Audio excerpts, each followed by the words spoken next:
Okay.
Hey, honey.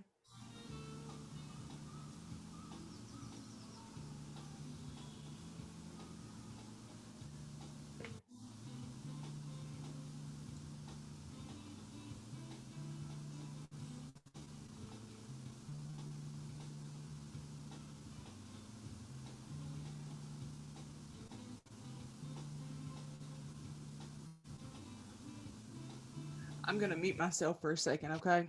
Yeah, I'll talk to you at showtime. Okay. Love you. Bye.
Chongo, you're not going to get that here, my friend. I hate to tell you.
Go away.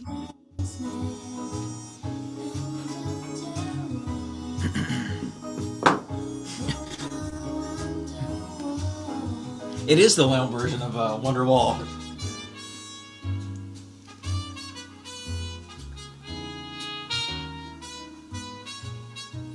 You are listening to Radio Lex, the voice of the people. WLXU 93.9 LPFM, Lexington, Kentucky. The views expressed on this program are not necessarily the views of Lexington Community Radio or its board of directors. The views expressed are solely those of the programmers. You are listening to Off the Cuff. Now, here's your host, Adam Banks.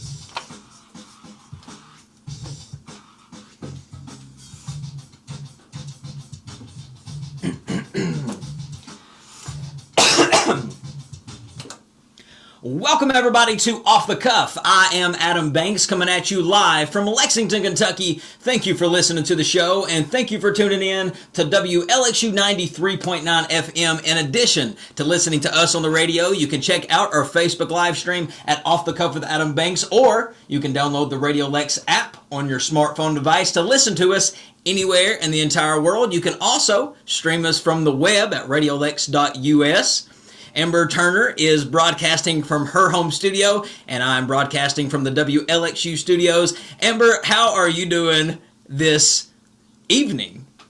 Well, all of our viewers on the Facebook Live are probably wondering why I look very jaundiced. I'm wondering the same thing. I don't know what's going on with my camera. A very yellow hue came over. So just ignore me over here looking like Big Bird for the rest of the show. You look fine, but I will say that I started off the show last week talking about the lot draw that I was involved in, and the lot draw was where I was supposed to be picking the lot for my house. And Amber, I want to share with the audience of Off the Cuff just the process as I go through this journey of getting a house. So I want to tell you how that went on Saturday. Okay. So I went to the lot draw on Saturday, and basically there are 24 houses going up in the subdivision. Mm-hmm. So I had to draw a number 1 through 24, and based off that number is when you got to pick your lot. Yeah. Well, do you want to know what number I chose out of 1 through 24? I mean, Adam, you're pretty lucky, so I'm gonna assume it's a very low number. No, it was actually quite the contrary, my friend. It was number 21 out of 24. So you could imagine, by the time they got to me, there was no lots worth picking, so I didn't even get to pick a lot. So I'm back down to square one to where I was. I have no place to build my house. Well, hopefully something will come up soon, but I don't really understand why they actually draw past 15, because, everybody past the 15 didn't really probably get to pick a lot either. It's frustrating, but the way I'm looking at it is it wasn't God's plan. It was not in the cards for me to get a lot in that subdivision, so, hey, I've got to move on.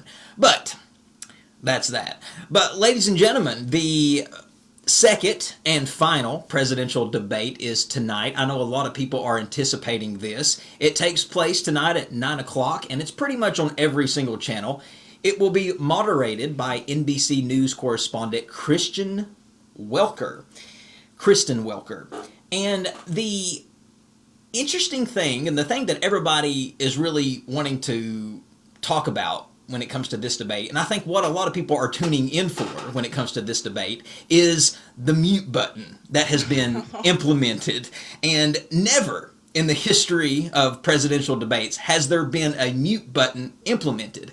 But because of the disaster of a debate that we had last time with all of the interruptions, they are now implementing a mute button just in case the candidates don't know how to shut up. So the candidates are going to have 2 minutes of uninterrupted opening statements, and that's when the mute button will be on.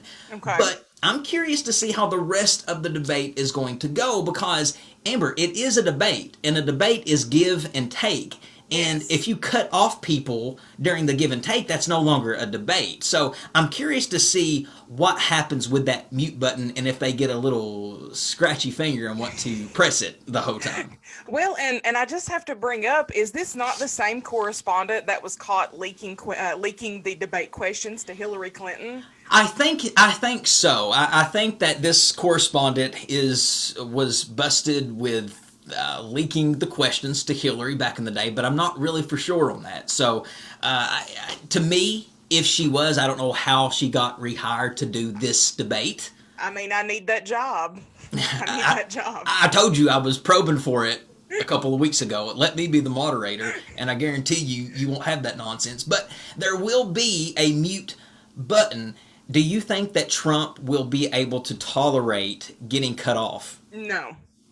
Do you think he'll just walk off the stage if he gets frustrated enough? Well, I mean, we're kind of seeing today. I think he released the 60 Minutes episode that was supposed to come out this Sunday. He went ahead and released that.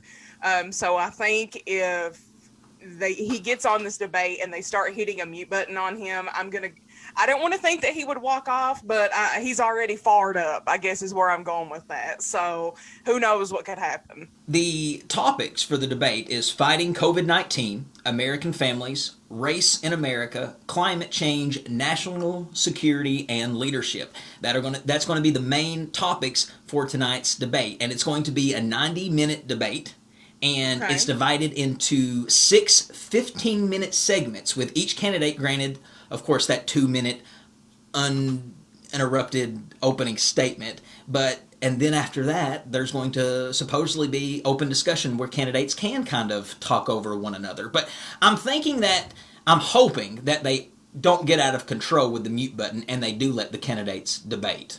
Yes, as long as it is an actual debate and not kind of what we were dealt with the first presidential debate, which we know was just kind of an argue fest with a bunch of people calling each other dude the whole time. So hopefully we actually get a real debate. And this is our second presidential debate of this election. And usually you have 3, but because of President Trump having COVID, they canceled that town hall debate, which is always my favorite one because that's when the regular Americans just get to ask the questions. But now this format is going to be, I'm assuming, sort of like a sit-down debate, maybe another stand-up. I'm not really for sure if they're going to be sitting or standing. Are you? I'm not sure, but now Trump did get to have the town hall debate. There was an instance with him. Well, yeah, I don't really think that was considered a debate. It was more just a town hall meeting. I would honestly almost say that it was kind of like a burn. You remember those roasts? That's what it was called. That used to come on Comedy Central, and Yeah. people would just kind of come on there. Uh-huh. Because did you see the lady that got up and she was telling President Trump? She was like, "You are so gorgeous when you smile, but I ain't voting for you." And I was like, "Wait, Wow. what? Why are you at a Trump rally, or I guess a Trump town hall?" Yeah. And you tell him has a beautiful smile, I ain't voting for you. I have no idea. But the Okay. debates are there for the president to show off his charisma. And often a candidate's charisma can outweigh the knowledge that they have on policy, because that is when the president gets to show off his personality. And so I've been looking at presidential debates throughout time, and I want to talk about some of the memorable moments that we've had throughout memorable presidential debates, because it is political theater. You are watching 2 candidates it's like a political theater show, and you're watching 2 candidates show off their personality. And sometimes the debates can make or break you if you mess up, or if you throw enough charisma out there, you might get people starting to like you. And that usually happens in the debate, because that's the stage that everybody all at once gets to watch you on. And usually you might not be able to tap into your audience's opponent ever until you have them on that debate stage, because everybody's watching the debate. Oh, yeah. Regardless of who you're voting for. So, of course, we talked about on the show before, so we won't go into the first televised presidential debate between Kennedy and Nixon. And because of television, they credit television being the reason John F. Kennedy even won, because Nixon refused to put on the makeup, and he started sweating profusely under the studio lights. So John F. Kennedy just favored really well with the TV viewers. Do you remember, Amber, the 1976 Gerald Ford and Jimmy Carter debate? Now, you might be a little too old to remember it, but me being a history buff, did you ever study any of these debates, these older debates? No, Adam, I did not. So I'm the only nerd in the studio today. At least for today in the studio, yeah.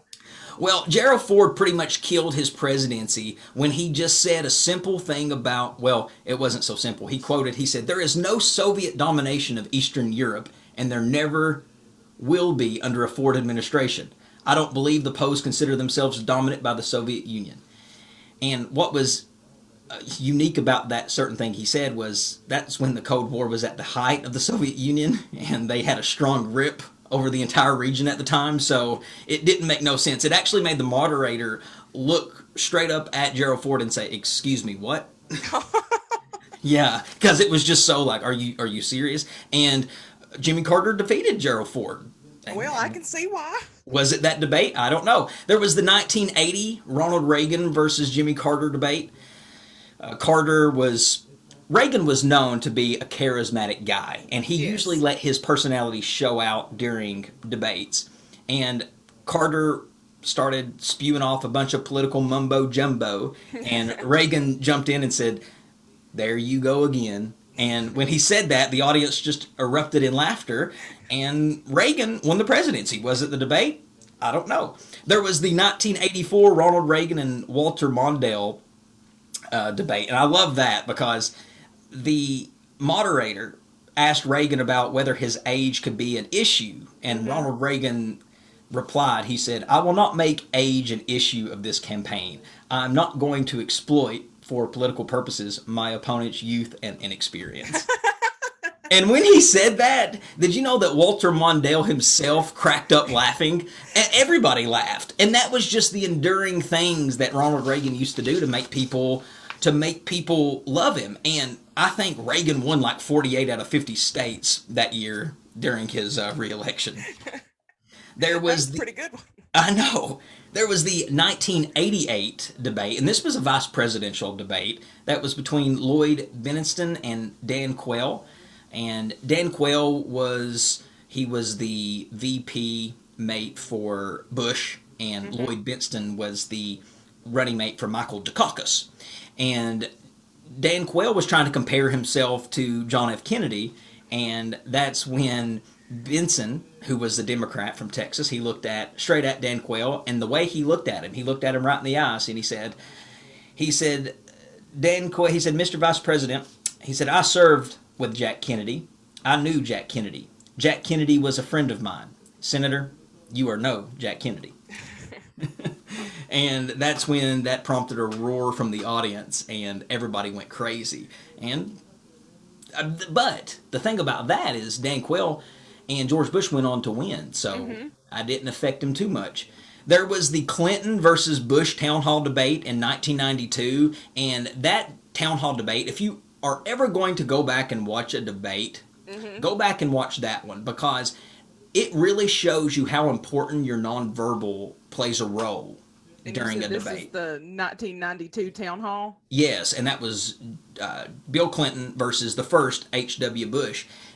When H.W. Bush was asked a question, he is seen looking at his watch, and that did not favor well with the audience because it really did appear like he didn't have time to answer regular American questions. He needed to get back and do his big-time stuff. Like the little rabbit on Alice in Wonderland. Gotta go. Exactly. And you really have to pay attention to everything. Your nonverbal, every single part of your being, you have to pay attention when you're on that stage. I mean, if you have a scratch and you have an itch that you want to scratch, you better make sure that it's in an appropriate place before you do start your scratching. No, never mind. I was going to ask you a question, but we'll keep rolling. Well, and I've got one more. Of course, there is the Donald Trump versus all of the Republican nominees in 2016. That's when Megyn Kelly started off the debate saying, "One of the things people love about you, Mr. Trump, is that you speak your mind and you don't use a politician's filter. However, that is not without its downsides, in particular when it comes to women. You've called women you don't like fat pigs, dogs, slobs, and disgusting animals. And Trump interrupted Kelly and said, "Only Rosie O'Donnell." And when he said that, the crowd roared with applause and laughter, and that set the tone to how Donald Trump's presidency or his presidential campaign was going to go. So having quick zingers during a debate can favor more than actually having knowledge on policy. I would have to agree with you on that one. So tonight, if you want to tune in to the presidential debate, like I said, it's going to be on every single channel. And look for those zingers. Look for the person's personality. Personality and charisma can sometimes go a lot further than policy. But ladies and gentlemen, we're going to take a quick break, and we got lots more coming up at you live right after these words. Stick with us. Co-host of Lexington Food Justice Radio, and you are listening to Radio Lex, the voice of the people. WLXU 93.9 LPFM, Lexington Community Radio. Discover the many types of trees Lexington has to offer with Go See Trees. A passport with clues will lead you across Fayette County to meet oaks, maples, and more. There are 23 trees to discover, and it's a beautiful time to visit and learn about them. Details, including a tree map and downloadable passport, can be found at lexingtonky.gov/go-see-trees.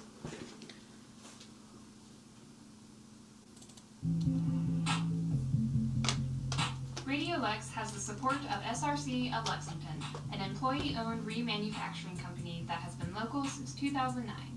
SRC refurbishes construction and mining equipment, engines, transmissions, axles, hydraulic pumps, and more for resale to other businesses.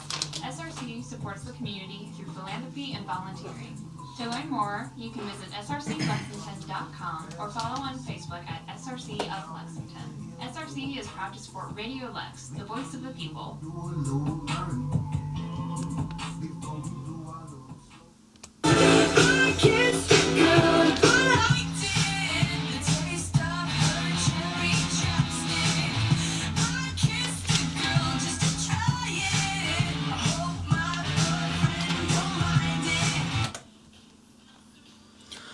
Welcome back, everybody, to Off the Cuff. Adam Banks here with you. Amber is also joining me. I've told the audience this before. I did the absentee ballots. I did an absentee ballot where I filled it out and sent it in the mail. And one of the main reasons I even did that, Amber, was to check on the process, to make sure that there was no flaws with the mailing system, because everybody was saying, oh, it's so rigged if you do it through the mail. Well, I wanted to see for myself. Yeah. So I did an absentee ballot, and I checked on the ballot with the Fayette County Clerk, the Lexington Fayette County Clerk. Yes, you can. You can go online and you can check to see if your ballot has made it. And I checked, and my ballot has made it and has been counted. So my vote has now been counted for this year's election. And early voting is still going on here in Kentucky. You can go to any precinct and vote, and I've heard good things about it. I've heard a lot of people saying that it was smooth.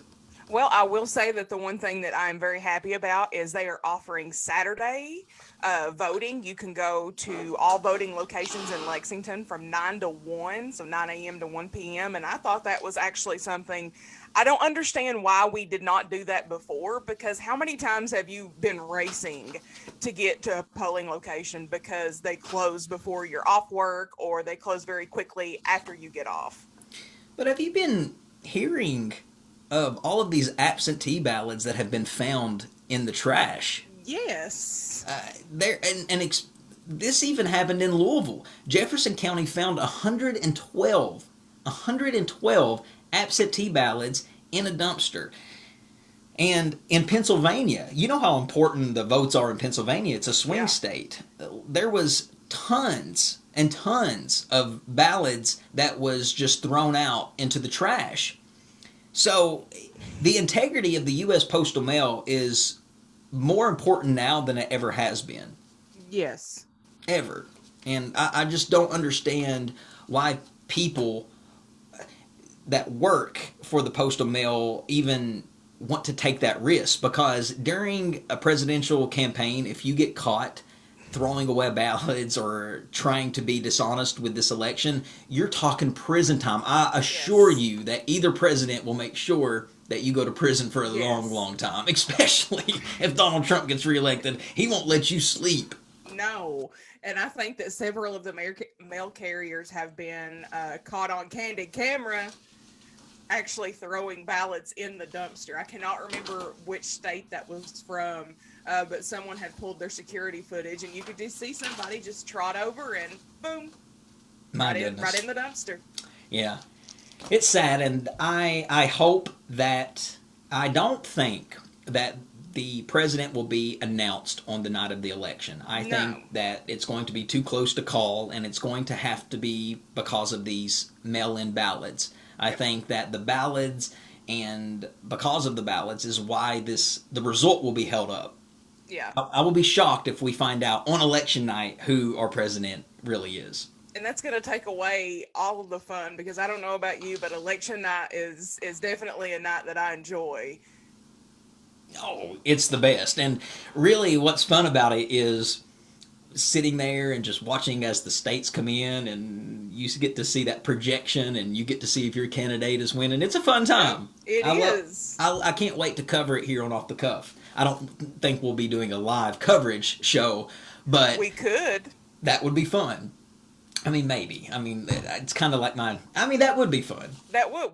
Why don't you? We should let the fans tell us if they want us to cover the election. Yep. You all drop us a line in the live, or send Mr. Banks here a message and tell him you want that live coverage.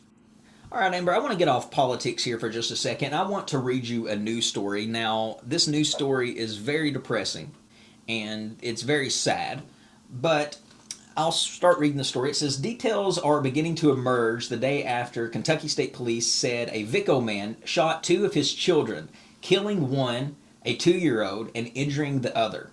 On Wednesday, October the 14th, troopers with KSP Post 13, along with deputies from the Perry County Sheriff's Office, was dispatched to a residence on Montgomery Creek Road after reports that 2 juveniles had been shot.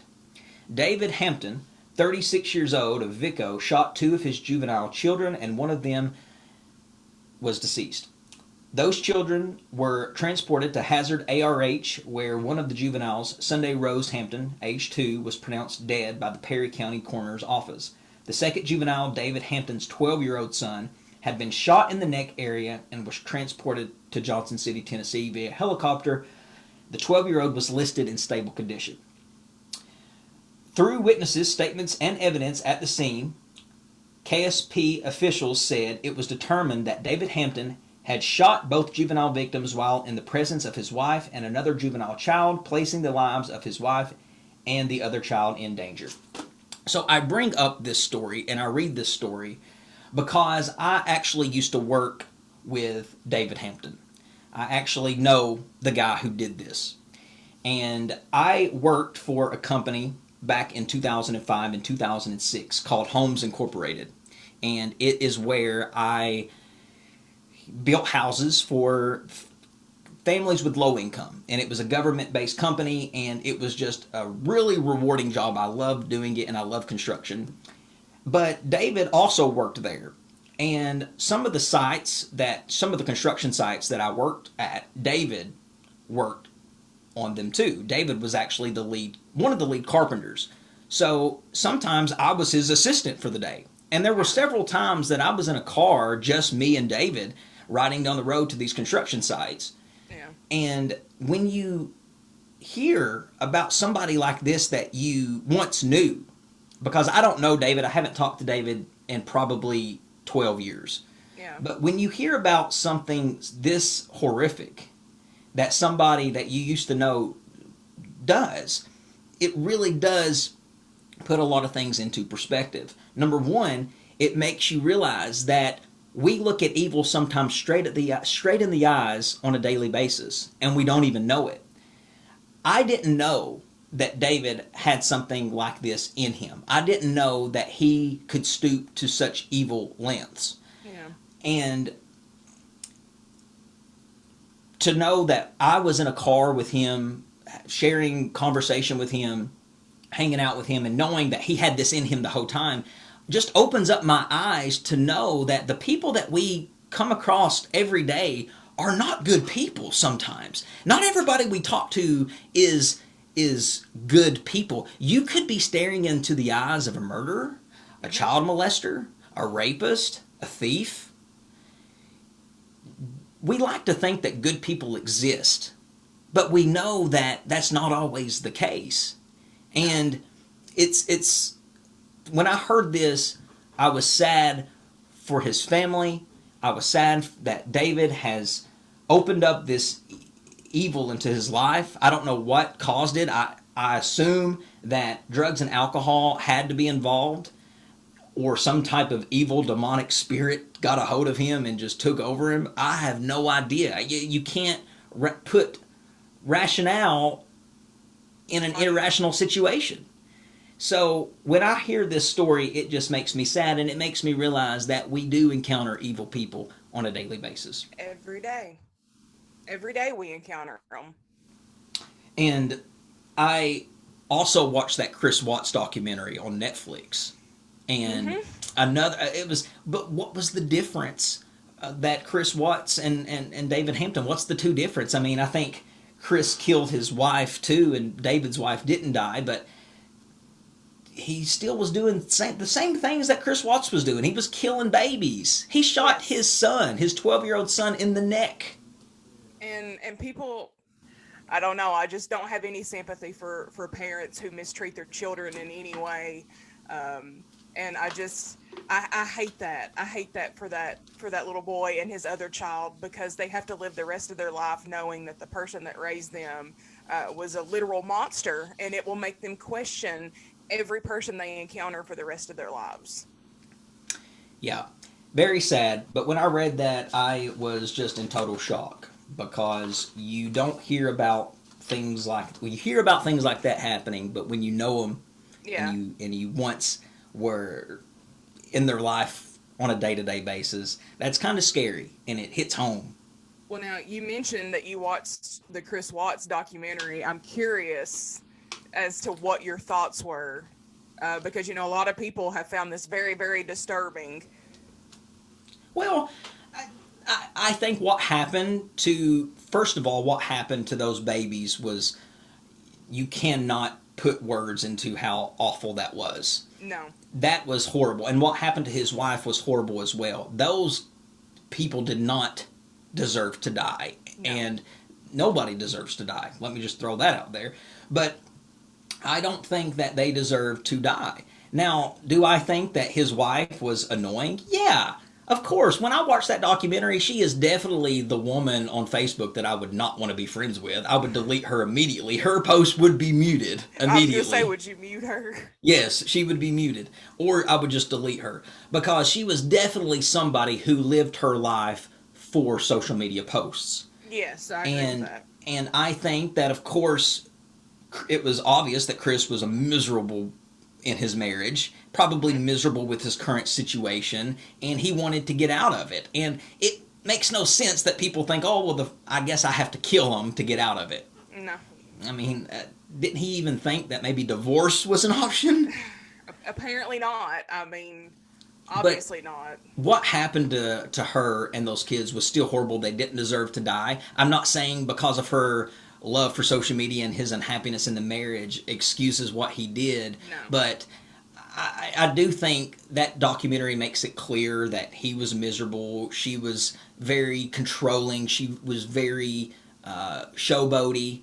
But the only thing I can think to say is just, it's just sad and devastating.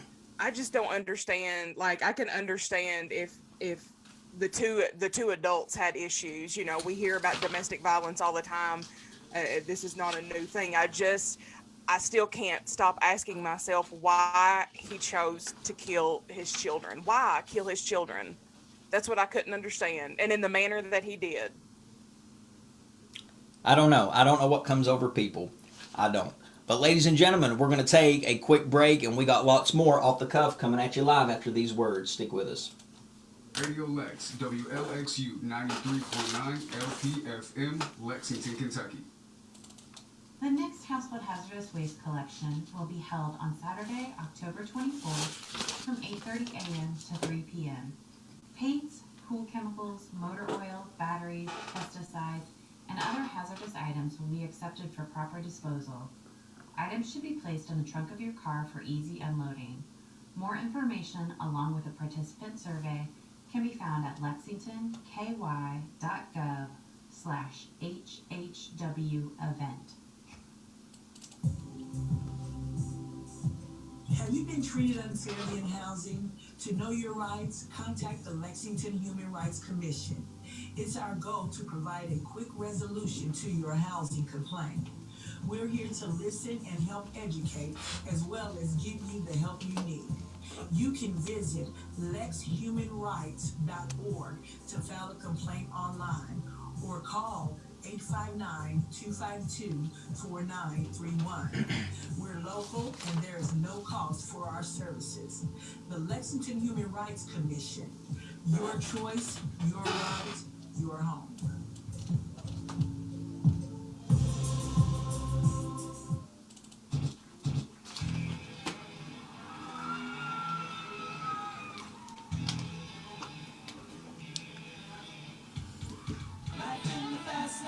Hey, this is Lane with Life in the Fast Lane. Tune in on Fridays from 1 to 2 p.m. as we play upbeat music to energize your day and provide thoughtful conversation so you appreciate what's happening around you.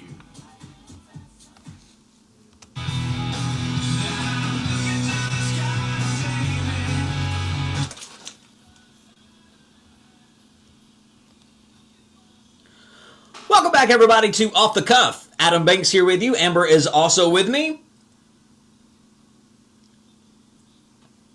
In 12 days, we are going to be casting our vote, if you haven't already, for President of the United States. November the 3rd. It's coming very, very soon.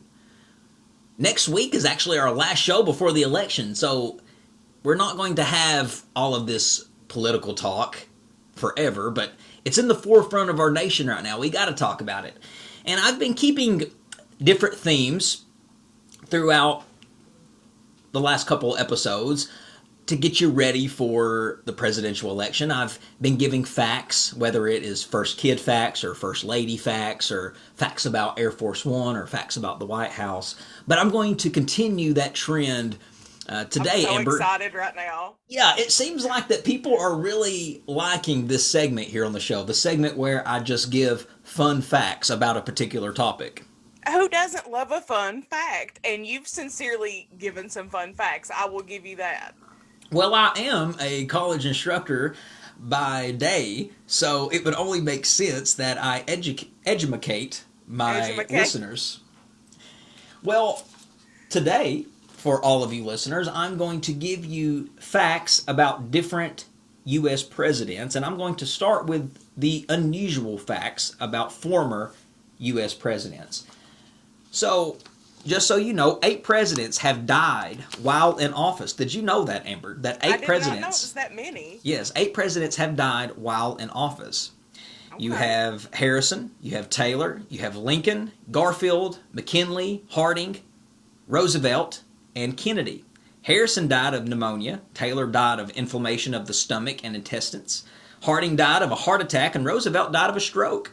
Oh, Lincoln, wow. Garfield, McKinley, and Kennedy were the ones that assassinated. So, did you actually know that we had a sitting president die that wasn't assassinated? I did not know that, sincerely. Well, now you do. Now I do. July 4th is an interesting date for presidents. 3 presidents died that day: John Adams, James Monroe, and Thomas Jefferson. And one was born on that day, Calvin Coolidge. Okay. The smallest and shortest president was James Madison, who weighed 100 pounds and was 5 feet 4 inches tall. The largest was William Howard Taft, who weighed up to 332 pounds. After he became stuck in the bathtub, Taft had a larger bathtub installed in the White House that was big enough for average-sized men. The tallest president was Abe Lincoln at 6 feet 5 inches tall. His height shrunk to 6 feet 4 inches at the time of his death. Oh, gosh. The youngest elected president so far has been John F. Kennedy, who became president when he was 43. And the oldest elected president was Donald Trump at age 70 when he was sworn in.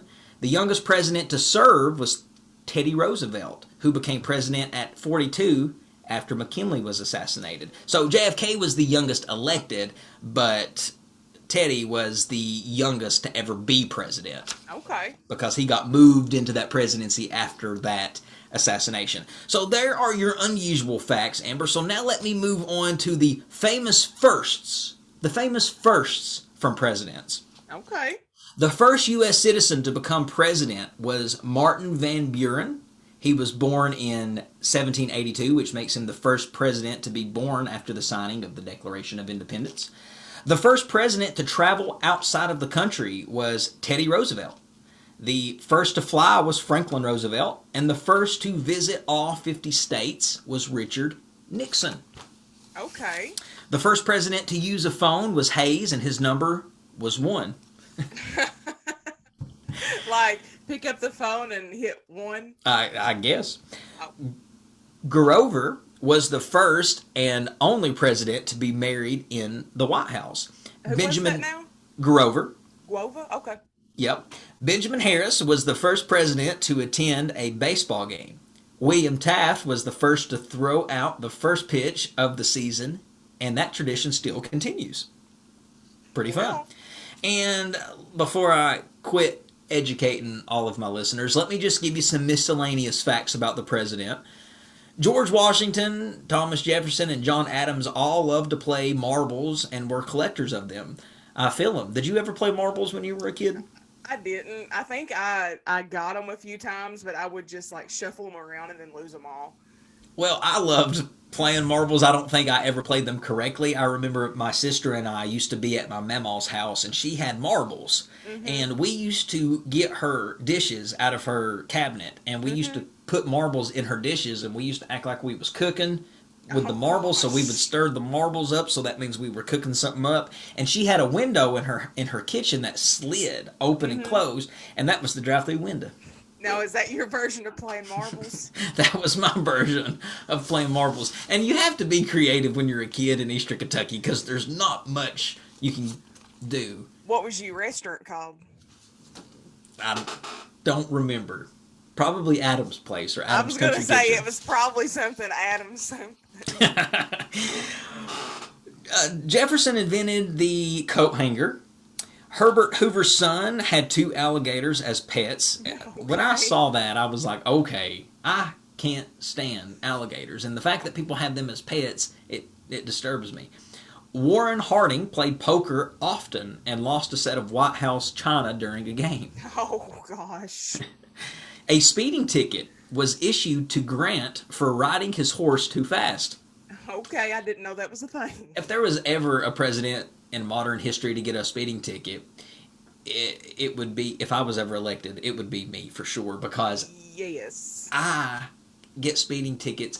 My background check is about 3 to 5 pages, and nothing on there is anything bad other than speeding tickets. Now, I'm not trying to dismiss saying that speeding tickets are well, let's be honest, they are kind of a waste of time, because if you're going 5 over, come on. And that's most of my tickets are 5, are 6 you over. serious? Yes. Oh yes. gosh, if I get busted, I'm 15 over. I mean, I had a cop write me for tint one time.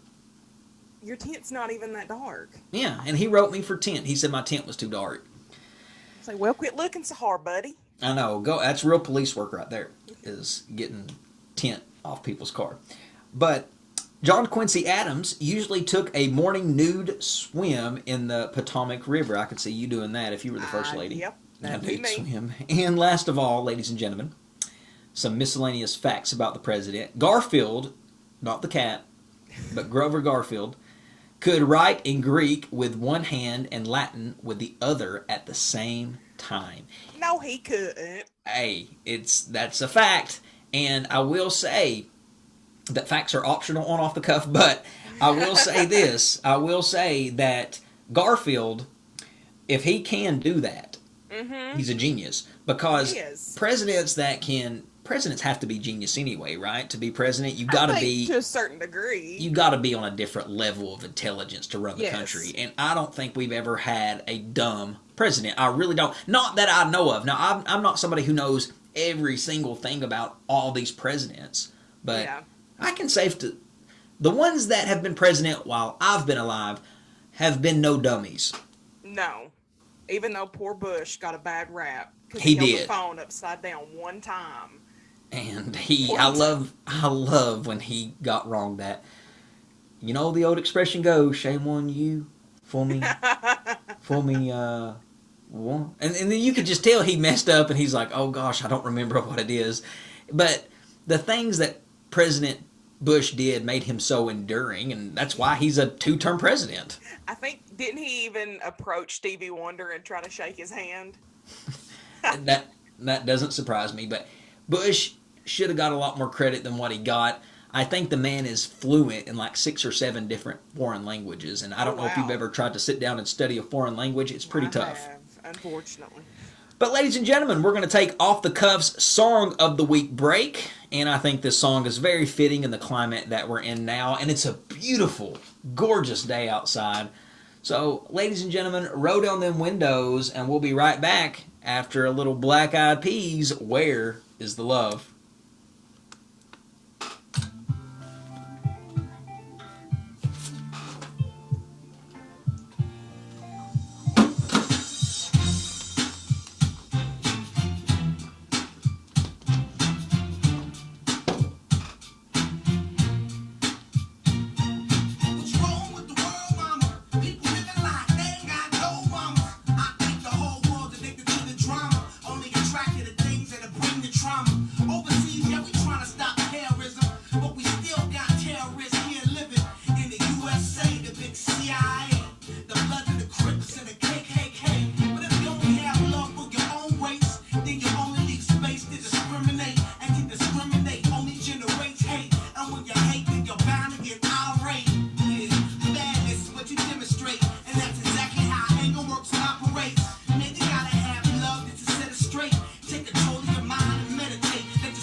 Hey, Bill.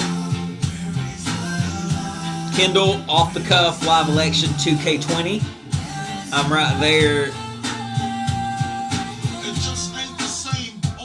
We might have to do it.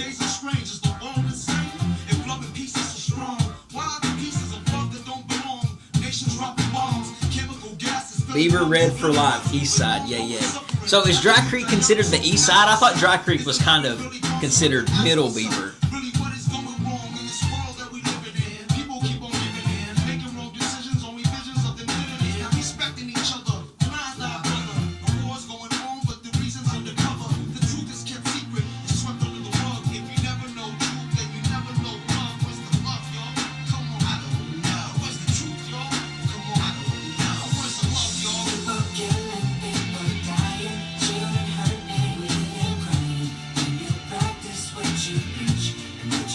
I don't think we'll have the election results either, Sean Powell. Hey, Sean, go back and listen to the last episode, the last segment. I was talking about you on the radio and everything, man. I was trying to get you to pop in on the show thread to say something about LeBron James. So I want you to go back and listen to the 4th segment of the last episode and listen to my take on how I feel about the Lakers winning this year.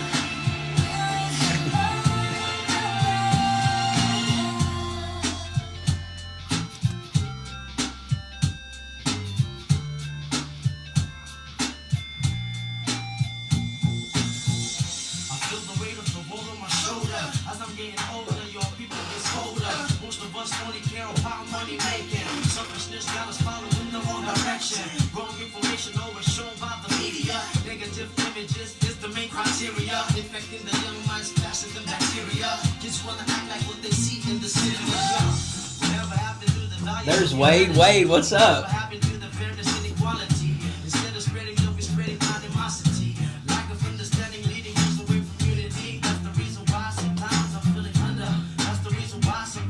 Wade, love my gun. Love my gun. Love my gun.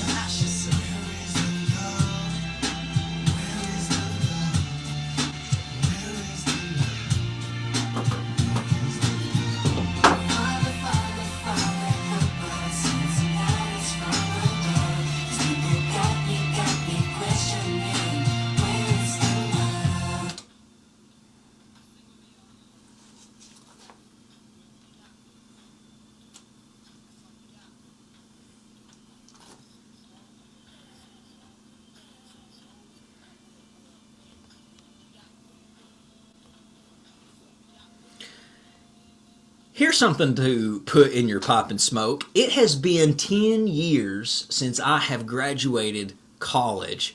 I graduated college in 2010, and here it is, 2020, 10 years later. And this past weekend was supposed to be the homecoming weekend at Morehead State, where I went to college. And I really wanted to make a point to go to this year's homecoming, which never happened because of COVID. But I really wanted to go this year because it was my 10-year college anniversary. Forget the 10-year high school. It was my 10-year college, and I really enjoyed my college experience, and I missed it this year, Amber. Well, I find it a little weird. I guess I didn't put it together that you graduated 10 years ago, because that would have made sense. I'm graduating this year. I'm only 10 years behind you. Well, it doesn't matter. The fact is that you are graduating, which is coming up very soon for you. And by the time they have your 10-year, I hope that no stupid virus interrupts your 10-year reunion. I mean, well, it's already taken away my chance to walk in graduation, took away your chance to go home for homecoming, so... I mean, because a 10-year college reunion is what you want to go to, because that is more interesting, I think, than a high school, because yes, the people that you meet in college, you want to really see what they're into now. You really want to see what they made of themselves. Not saying that people in your high school didn't make anything of themselves, but you are around such driven people in college. Everybody has a goal to do something in the work field. You want to see what they do, and you want to see where they landed at in life. And you want to see if they're still cute or not. And that's the biggest thing. Like, let's be honest. That's the biggest reason I think people go. What's that movie called about the two women who go to Romeo and Michelle's high school reunion. Well, yeah. And they invented the Post-its. They did. They invented Post-its. Yeah, they made up that story that they invented Post-it. It is a brag session. That's what reunions are. But I think that college, it would have just been cool to go back and do a 10-year reunion and be in college for just a weekend again. I mean, I can definitely see why that would be fun. Maybe I'll go to my 10-year grad school reunion. Well, which is December 2021. That's only a year away. So maybe I'll do that, yeah. But ladies and gentlemen, we got one more segment of Off the Cuff coming at you live after these words. We'll be right back. Household hazardous waste collection will be held on Saturday, October 24th from 8:30 a.m. to 3 p.m. Paints, pool chemicals, motor oil, batteries, pesticides, and other hazardous items will be accepted for proper disposal. Items should be placed in the trunk of your car for easy unloading. More information, along with a participant survey, can be found at lexingtonky.gov/HHW-event. Have you been discriminated against in housing? Have you been told they won't rent to someone with children?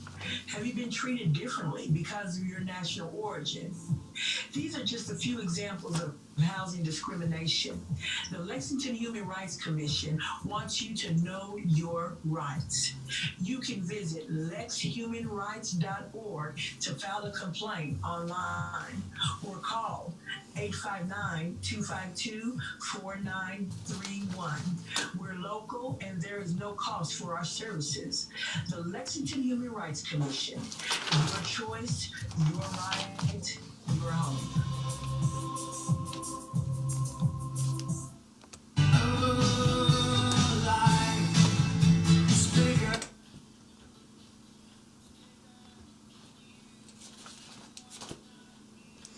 Welcome back, everybody, to Off the Cuff. Last segment of the hour, Adam Banks here with you. Amber is also joining me. We've talked about road rage on this show before. In Lexington, road rage is very prominent. Rampant. It's rampant. The bigger the place, the harsher the road rage. So,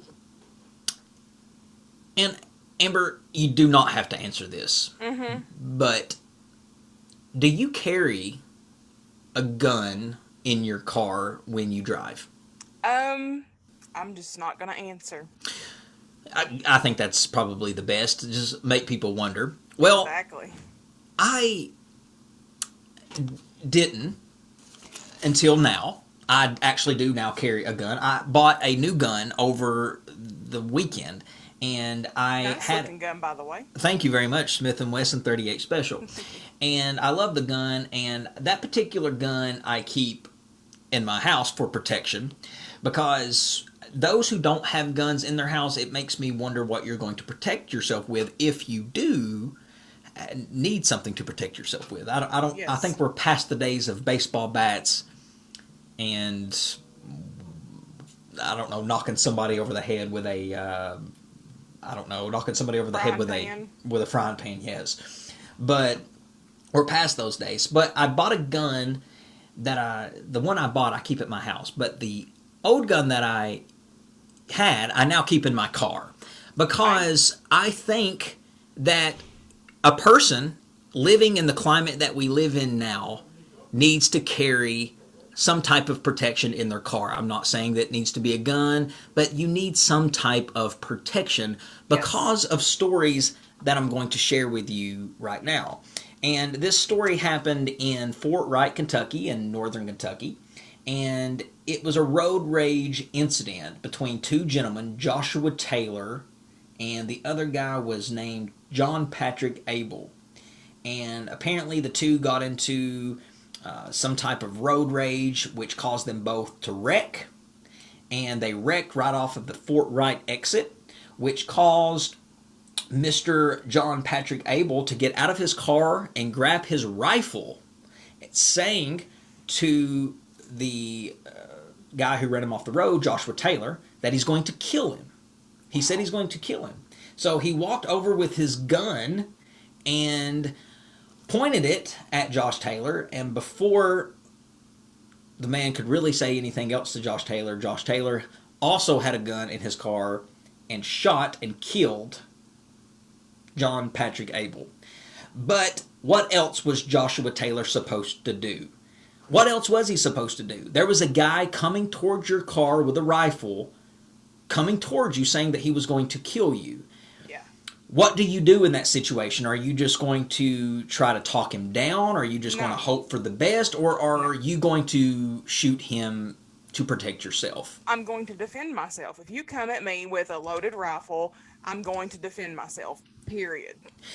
And it makes you think, what would have happened to Josh if he didn't have that gun? Now, we do know now that nothing would have happened as far as gunfire, because we now know that Taylor's gun wasn't even loaded, when his rifle wasn't even loaded, but that doesn't matter. Josh Taylor didn't know that the gun being pointed at him was loaded. So if you point a gun at somebody, you're just going to have to accept the consequences that's going to happen to you if you point a gun at somebody, because they don't know if it's loaded or not. No. And honestly, when that man picked that gun up, he knew that one of the two of them was going to walk away unharmed, potentially, and then the other one was going to be harmed. He's the one that set the precedent for that. He set the tone. Don't pull a gun on somebody. But the biggest thing for me that made me start thinking is, what if Josh Taylor didn't have the gun? What if he did not have the gun with him, and Taylor's gun, or Abel's gun, would have been loaded? Joshua Taylor would have just been a sitting duck. And it made me think, I'm never going to be put in that situation to where I might need a gun. Because when you need one, you're going to be glad you have it. Because I've been in situations on the road where I have been involved in road rage. And I've had people hang out the window, pull over! sure, I've had that. But I didn't pull over because that would be nonsense. Why would I put myself in danger? Because I don't know what they have. I don't know if they have a gun.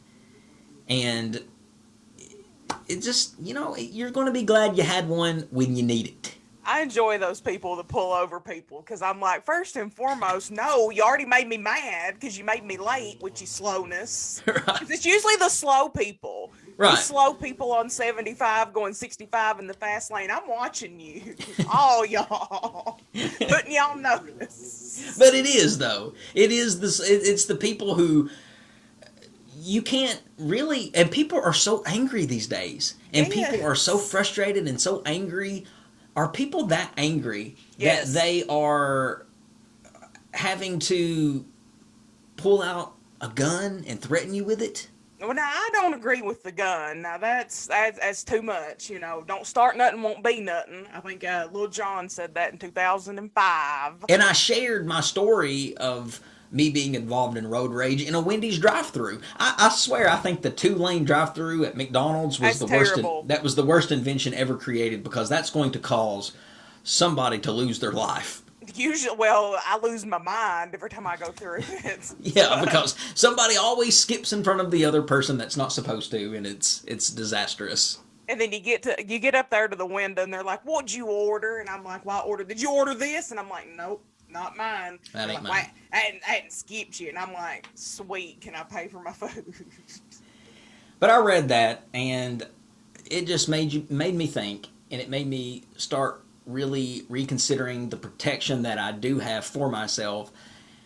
And being in a car, I'm in a car a lot, I'm on the road a lot, and if I'm ever in a situation to where I need a gun, it's nice to know now that I have it. I hope I never have to use it, but it's nice to know that I do have it for protection in case I need it. Yep. I 100% agree with you. But ladies and gentlemen, that wraps up another episode of Off the Cuff. I want to thank everybody for listening. You can listen to all of our previous episodes by going to Off the Cuff with Adam Banks on podcast. We are available wherever podcasting can be streamed. That's iTunes, Spotify, YouTube, all kinds of places. You can also download the Radio Lex app on your smartphone device to listen to new episodes of Off the Cuff every Thursday from 4 to 5. You can follow the co-host, Amber, on social media at Ambu447. You can follow me on social media at The Adam Banks. You can follow Off the Cuff on social media on Facebook and Instagram at Off the Cuff with Adam Banks. But ladies and gentlemen, we're going to have to get out of here and say goodbye, and we'll be back next week from 4 to 5. That is Amber Turner. I'm Adam Banks, and this is Off the Cuff. We'll catch you down the road.